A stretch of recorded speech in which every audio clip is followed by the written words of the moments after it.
Hi everyone, welcome to my channel.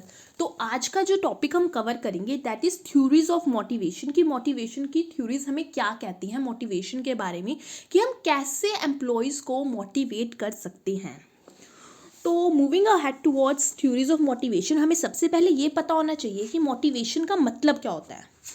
तो motivation एक process होता है गाइस, जिससे कि हम लोगों को एक्साइट करते हैं, उनके अंदर विलिंगनेस क्रिएट करते हैं कि वो अपना काम अच्छे से कर सके, जिससे कि एक ऑर्गेनाइजेशन का जो ऑब्जेक्टिव है वो हम अटेन कर सकें, उसको हम अचीव कर सकें।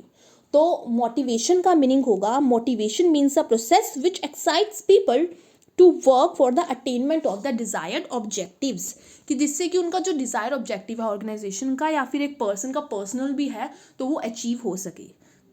तो थ्योरीज ऑफ मोटिवेशन हमें क्या कहती है कि in the absence of motivation एक ऑर्गेनाइजेशन मीनिंगलेस है। बिकॉज अगर एक ऑर्गेनाइजेशन के अंदर जो एम्प्लॉयज़ काम कर रहे हैं वो मोटिवेटेड नहीं होंगे, वो अपनी फुल एफिशिएंसी के साथ काम नहीं करेंगे, तो ऑब्वियसली जो ऑर्गेनाइजेशन है वो ग्रो नहीं कर पाएगी, उसकी ग्रोथ नहीं हो पाएगी, उसके जो ऑब्जेक्टिव्स हैं अटेन नहीं हो पाएंगे। But on the other hand अगर एम्प्लॉयज़ मोटिवेटेड हैं, वो अपनी फुल कैपेसिटी के साथ अपना 1000% फुल डेडिकेशन के साथ काम कर रही हैं, तो एक ऑर्गेनाइजेशन के ऑब्जेक्टिव्स ईजिली अचीव हो पाते हैं। तो that's why it is essential कि हम लोगों को मोटिवेट करके रखें, एम्प्लॉयज़ को मोटिवेट करके रखें, जिससे कि वो अच्छे से काम करें और एक ऑर्गेनाइजेशन अपने ऑब्जेक्टिव्स को अचीव कर सके। सो दैट्स वाई मोटिवेशन बहुत ज़रूरी है एक ऑर्गेनाइजेशन के अंदर। तो इसी चीज़ को मद्देनज़र रखते हुए कि एक मोटिवेशन एक ऑर्गेनाइजेशन के अंदर एक बहुत ही ज़्यादा इंपॉर्टेंट रोल प्ले करता है, बहुत सारे स्कॉलर्स ने इसके ऊपर स्टडी करी और अपने व्यूज़ दिए। तो जो हमारा सबसे ओल्डेस्ट कॉन्सेप्ट होता है ना, वो है हमारा कैरेट एंड स्ट्राइक थ्योरी। तो ऐसी हमारी जो थ्योरीज हैं वो दो टाइप्स की हैं। सबसे पहले हमारी आती है ट्रेडिशनल थ्योरीज, जिसके अंदर हमारी 3 थ्योरी आती हैं, और हमारी है मॉडर्न थ्योरी जो टोटल 8 थ्योरीज को कवर अप करती है। तो ट्रेडिशनल थ्योरीज जो हैं वो अपनी पुरानी सोच के ऊपर निर्भर करती हैं, और जो मॉडर्न थ्योरीज हैं वो आजकल के कॉन्सेप्ट मॉडर्न कॉन्सेप्ट के ऊपर बनी हुई हैं। तो आज के हम इस वीडियो में फर्स्टली हम सारी की सारी हमारी ट्रेडिशनल तीनों थ्योरीज को कवर अप करेंगे, और हम नेक्स्ट वीडियो के अंदर हमारी जो मॉडर्न थ्योरीज है उस टॉपिक को करेंगे। तो ट्रेडिशनल थ्योरी में हमारी सबसे पहले जो हमारी थ्योरी आती है वो है फियर एंड पनिशमेंट थ्योरी, कि हम डराकर लोगों को डराकर एम्प्लॉयज़ को डराकर उनसे काम कराएं, जिससे कि वो अच्छे से काम करें। उनके अंदर एक फियर की भावना को क्रिएट करके रखना चाहिए, जिससे कि वो पूरी की पूरी कैपेसिटी के साथ काम करें और ऑर्गेनाइजेशन का जो ऑब्जेक्टिव है वो अटेन हो सके। तो according to this theory fear को ट्रीट करना चाहिए एक प्रॉपर मीडियम, कि जिससे कि एम्प्लॉयज़ मोटिवेटेड होकर काम कर सकें। तो जो इस थ्योरी के स्पॉटर्स है ना, वो ये कहते हैं कि जो एक मैनेजर है ना, उसको जो एम्प्लॉयज़ है ना उसकी वीकनेस के ऊपर एम करना चाहिए, कि जो उसकी वीकनेस है ना उसको पॉइंट आउट करके रखना चाहिए। तो एक एम्प्लॉय की वीकनेस क्या होगी, उसकी ज़रूरतें। एक एम्प्लॉय को ये डराकर उनको रखना चाहिए कि अगर वो अच्छे से काम नहीं करेंगे तो उनको उनकी नौकरी पे से हटा दिया जाएगा, और उस वजह से उनकी जो ज़रूरतें हैं वो पूरी नहीं हो पाएंगी। तो जो सबऑर्डिनेट्स हैं उनकी वीकनेस को पॉइंट आउट करके, कि अगर उनको उन ज़रूरतों को पूरा करने के लिए उनको सैलरी की मनी की ज़रूरत है, तो उनके माइंड में एक ऐसा सेंस ऑफ फियर क्रिएट कर दे कि अगर वो अच्छे से अपनी फुल कैपेसिटी में काम नहीं करेंगे तो उनको नौकरी पे से रिमूव कर दिया जाएगा, हटा दिया जाएगा, और इस वजह से वो पैसा नहीं कमा पाएंगे, उनको सैलरी नहीं मिलेगी, और जो उनकी उनकी जीविका को फुलफ़िल करने की ज़रूरतें हैं, उनकी लिविंग्स की जो नीड्स हैं वो उनको फुलफ़िल नहीं कर पाएंगे। तो इस हिसाब से उनके माइंड के अंदर एक फियर क्रिएट करना होगा कि उनको मजबूरी है जी, उनको अच्छे से ही काम करना होगा। तो ये कॉन्सेप्ट हमारा दो इसके स्लोगन्स हैं। फर्स्ट हम ये कहते हैं आइदर डू वर्क और गो, या तो काम करो या वहाँ से चले जाओ, आपके पास कोई और वे नहीं है। एंड इसका अनदर स्लोगन है इस कॉन्सेप्ट का, नाइदर मेक रिप्लाई और reason why but to do और डाई, कि रीजंस नहीं देने, रिप्लाई नहीं करने की आप ये काम क्यों नहीं कर सकते, बट डू और डाई की सिचुएशन है, करो या मरो। ठीक है। तो इस थ्योरी की कुछ क्रिटिसिजम्स हैं, कि इस थ्योरी के कुछ स्कॉलर्स इसके सपोर्ट में हैं और कुछ स्कॉलर्स इसके विरोध में भी हैं। तो कुछ तो ये कहते हैं कि ये अच्छा वे है एम्प्लॉयज़ को मोटिवेट करने का, क्विकली इससे एम्प्लॉयज़ मोटिवेट हो जाते हैं। बट हर इस प्रिंसिपल के बारे में ये भी कहा जाता है कि आजकल के टाइम में, कि प्रेजेंट कंडीशन में जहाँ पर लेबर यूनियन एग्जिस्ट करती हैं, हम एम्प्लॉयज़ को डरा धमका कर नहीं रख सकते। लेबर यूनियंस के टाइम में ये थ्योरी बिल्कुल भी काम नहीं करेगी, ठीक है। तो इसलिए ये थ्योरी वीक है बहुत ज़्यादा, कि लोगों को, ये लोग कहते हैं कि लोगों को डरा धमका कर हम उनसे काम नहीं निकलवा सकते, वो प्रॉपर मीडियम नहीं होगा मोटिवेट करने का उन्हें, उससे हम हमारा जो मेन ऑब्जेक्टिव है एम्प्लॉयज़ को मोटिवेट करने का, वो अचीव नहीं कर पाएंगे। तो यूटिलिटी क्या है कि ये थ्योरी यूजफुल जब होगी जब एम्प्लॉयज़ वीक होंगे, उनके पास नौकरी का कोई और जरिया नहीं होगा, कि दे आर बाउंड, कि उनको मजबूरी है कि वो उसी जगह काम करेंगे, कहीं और वो नहीं जा सकते, या फिर लेबर यूनियन उस टाइम पे एग्जिस्ट नहीं करती होगी। तो जो ये थ्योरी है ना, जो बिगिनिंग ऑफ इंडस्ट्रियल रेवोल्यूशन के टाइम पे ये थ्योरी अच्छी थी, बट आजकल के टाइम पे ये थ्योरी दैट मच इफेक्टिव नहीं है। तो आजकल के मॉडर्न कॉन्सेप्ट में ये थ्योरी कंप्लीटली अनसक्सेसफुल है। तो हमारे उसके बाद सेकंड थ्योरी आती है, दैट इज रिवॉर्ड थ्योरी। तो ये थ्योरी ये कहती है कि जितनी ज़्यादा सैलरी आप एम्प्लॉयज़ को दोंगी, वो उतनी ज़्यादा मोटिवेटेड रहेंगे, उतनी ज़्यादा एफिशिएंसी के साथ वो काम करेंगे, और उनको मोटिवेट करने का आपका ऑब्जेक्टिव भी अचीव होगा, और साइड बाय साइड हमारा जो मेन ऑब्जेक्टिव है ऑर्गेनाइजेशन का, वो भी हम अचीव कर सकते हैं।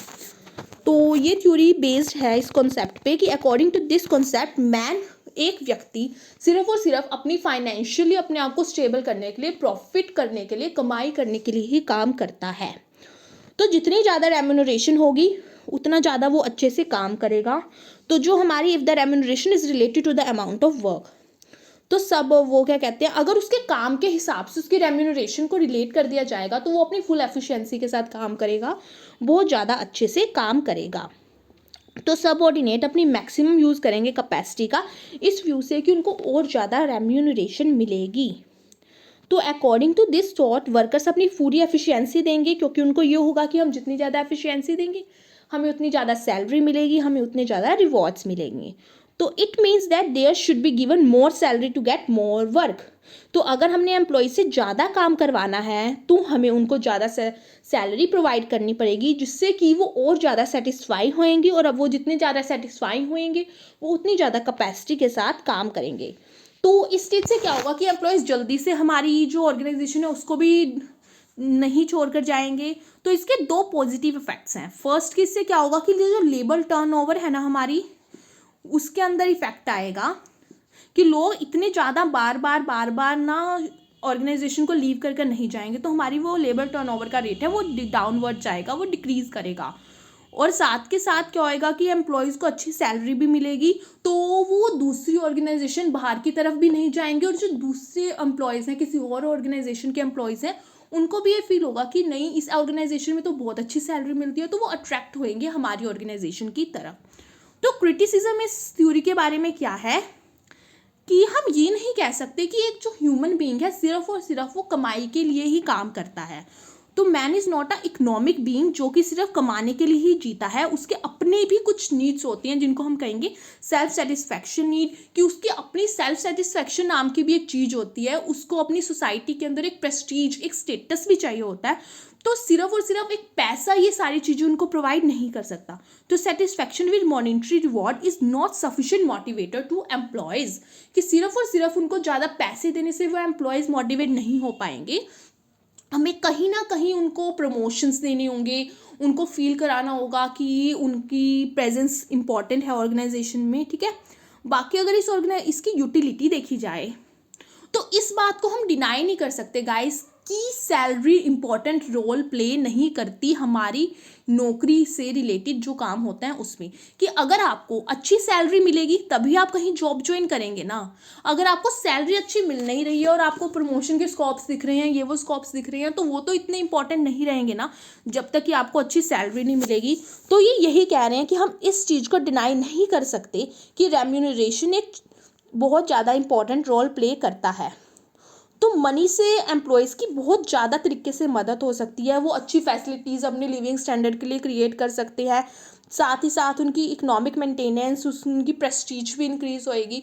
कि एक पर्सन जो पहले बाईसाइकिल का यूज़ करता है जस्ट बिकॉज कि उसको अच्छी रेम्यूनरेशन मिल रही है, वो स्कूटर परचेज कर लेगा, उसकी सैलरी से उसकी प्रेस्टीज क्रिएट हो जाएगी, मोटिवेट करेगा वो, but according to the proportion of the work. ठीक है, आगे ये कहते हैं इससे फाइनेंशियली उनको इंक्रीज होएगा, उनका सेल्फ कॉन्फिडेंस कहीं ना कहीं इंक्रीज होएगा और एम्प्लॉयज इंकरेज महसूस करेंगे। तो हमारी रिवॉर्ड थ्योरी ये कहती है। आगे हमारी लास्ट थ्योरी आती है कैरेट एंड स्टिक थ्योरी, कि हमें according to this theory employees को रिवॉर्ड भी देना चाहिए और उनको पनिश भी करना चाहिए as per the efficiency of the employees. तो द रिजल्ट इज़ दैट उससे वो इंस्पायर होएंगे अच्छे से काम करने के लिए। तो अंडर दिस कि अगर एक एम्प्लॉय अपने नॉर्मल वे में काम कर रहा है तो ठीक है, और अगर वो अच्छे से काम करेगा तो उन्हें और अच्छे से उनको सैलरी मिलेगी, और अगर वो एक लेवल से नीचे काम करेंगे तो उनको पनिशमेंट मिलेगी। ये थ्योरी ये कहती है। ठीक है, तो if an employee puts more than his normal work he should be rewarded, उसको रिवॉर्ड करना चाहिए। ठीक है, और अगर वो उससे कम काम करेगा तो उसको पनिश कर देना चाहिए।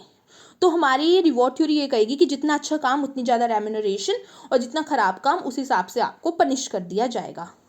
तो बहुत सारे रिसर्चर्स इस थ्योरी के फेवर में भी थे, क्योंकि इससे रिवॉर्ड एंड पनिशमेंट मोटिवेट करता है कहीं ना कहीं एम्प्लॉयज़ को, कि वो मोटिवेटेड रहेंगे। उनको ये है कि अगर हम अच्छे से काम करेंगे तो हमें अच्छी सैलरी मिलेगी, बट अगर हमने हमारा जो फॉर एग्जांपल 1000 यूनिट्स को प्रोड्यूस करने का टारगेट था, एक एम्प्लॉय ने 1100 करे तो उसको रिवॉर्ड मिलेगा, बट वहीं एक एम्प्लॉयज़ ने 900 करे तो उसको पनिशमेंट मिलेगी। ये थ्योरी ये कहती है। तो इससे कहीं ना कहीं एम्प्लॉयज़ के माइंड सेट पर भी इफेक्ट आता है। तो क्रिटिसिज्म इस थ्योरी का ये क्या है कि स्कॉलर्स ये कहते हैं कि motivation this theory is not successful, कि ये मोटिवेशन की जो थ्योरी है सक्सेसफुल रही है। Motivation more than normal can not motivated employees, कि एक टाइम पर ऐसा हो जाता है कि जिस पर्सन के पास सारी की सारी उसकी लिविंग स्टैंडर्ड्स की ज़रूरतों की चीज़ें हैं, वो उसके पास रिसोर्सेज ऑलरेडी सफिशिएंट हैं, तो वो नहीं कोशिश करेगा। कि एक पर्सन को ये फील हो रहा है कि यार अगर मैं 1000 यूनिट्स परचेज करूँगा तो प्रोड्यूस करूँगा तो मेरे को सफिशिएंट सैलरी मिल रही है, मेरा उसमें जीविका अच्छे से मैं अपनी चला सकता हूँ, तो वो क्यों ही एफर्ट्स डालेगा 1100 यूनिट्स प्रोड्यूस करने का। तो इस जगह पे ये थ्योरी हमारी डाउनवर्ड्स की तरफ चली जाएगी। तो इस थ्योरी की यूटिलिटी क्या है कि this theory is more useful when the physical and security needs. जब हम फिजिकल एंड सिक्योरिटी नीड्स की बात करेंगे तो ये थ्योरी कहीं ना कहीं यूजफुल होगी। No longer as the employees do not have all the resources, जब तक एक एम्प्लॉय पे ज़्यादा रिसोर्सेज नहीं होंगे उसके लिविंग स्टैंडर्ड को काम करने के लिए, जब तक ही वो एम्प्लॉय मोटिवेटेड रहेगा। कि एक टाइम पे जब उसको सारी चीज़ें उसके पास होंगी तो वो मोटिवेटेड नहीं रहेगा। तो जो हमारी ट्रेडिशनल थ्योरीज है ना, ये क्यों फेल हो गई, तो उनका क्या रीज़न था। तो क्योंकि ये तीनों की तीनों थ्योरीज कहीं ना कहीं एक ही कॉन्सेप्ट पे हैं, या तो पैसा दो, डराओ, यही सब चीज़ें हैं, कि पनिश कर दो, रिवॉर्ड दे दो, या फिर उनको क्या कहते हैं, उनके अंदर क्या कहते हैं उसको डरने की भावना को क्रिएट कर दो। ठीक है, तो इससे क्या होगा, एम्प्लॉयज़ लेज़ी हो जाएंगे, और उनकी सोच है कि ये एम्प्लॉयज़ लेज़ी हैं और वो बात बात पे स्ट्राइक पर जाते हैं, तो डेट वाइज उनको डरा कर ही काम कराया जा सकता है। बट आजकल के टाइम में ये चीज़ नहीं है। तो therefore in order to utilise the maximum capacity employees को आजकल के टाइम में हम उनको अगर अच्छे से काम करवाना चाहते हैं तो हम उन्हें प्रेशराइज नहीं कर सकते। हम उनको ज़्यादा से ज़्यादा रेम्यूनरेशन देकर ये नहीं कह सकते कि तुम काम करो, जब तक कि वो अच्छे से अंदर से विलिंग नहीं होंगे।